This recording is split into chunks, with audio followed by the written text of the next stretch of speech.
Assalamualaikum warahmatullahi wabarakatuh. Perkenalkan, nama saya Muhammad Adi Ma'ariful Ikhwan, kelas manajemen 1E pagi.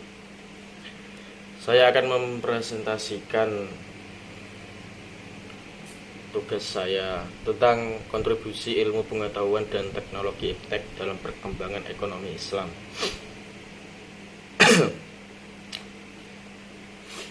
Nah, yang pertama adalah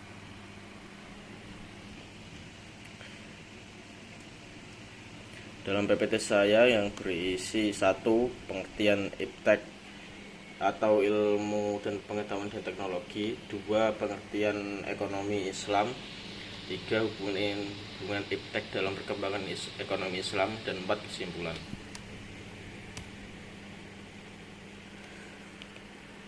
Nah,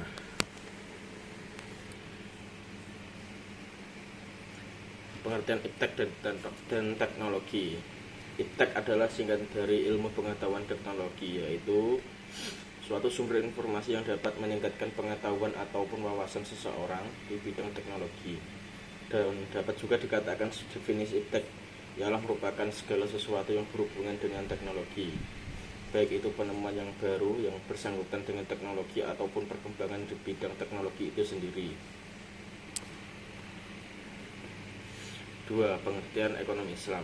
Ekonomi Islam merupakan ilmu yang mempelajari perilaku ekonomi manusia yang perilakunya diatur berdasarkan aturan agama Islam yang didasari dengan tauhid sebagaimana yang dirangkum dalam rukun iman dan rukun Islam.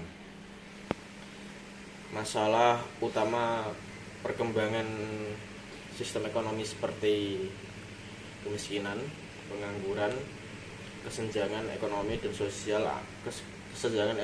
sosial antar individu masih belum bisa teratasi.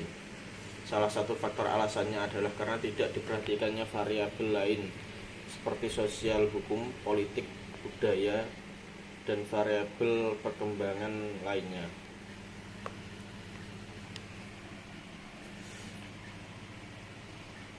3. Hubungan iptek dalam perkembangan ekonomi Islam.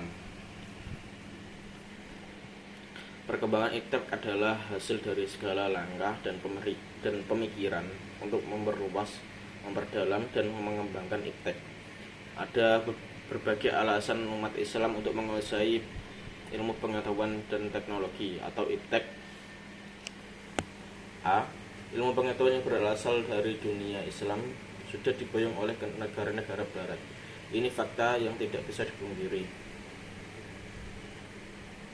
B. Negara barat berupaya mencegah terjadinya pengembangan iptek di negara-negara Islam. Adanya upaya untuk melemahkan umat Islam dari memikirkan kemajuan ipteknya. Misalnya, umat Islam disodori persoalan klasik antar umat Islam, sibuk sendiri, ramai sendiri, dan akhirnya bertengkar sendiri.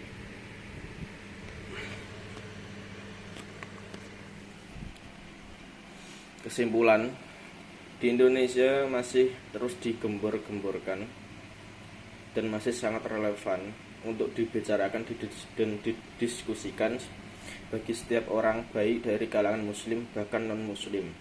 Apalagi jika dikaitkan dengan hukum bisnis Islam atau hukum ekonomi Islam.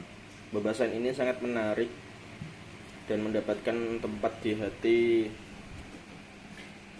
pemikir-pemikir ekonomi Islam, karena di bidang ini sangat diperlukan adanya pembaharuan dan usaha reaktualisasi.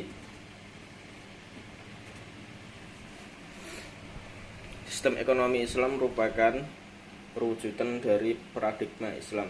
Perkembangan sistem ekonomi Islam bukan untuk menyaingi sistem ekonomi kapitalis atau sistem ekonomi sosialis, tetapi lebih ditujukan untuk mencari sesuatu.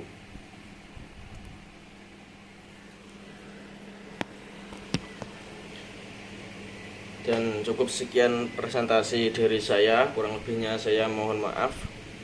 Assalamualaikum warahmatullahi wabarakatuh.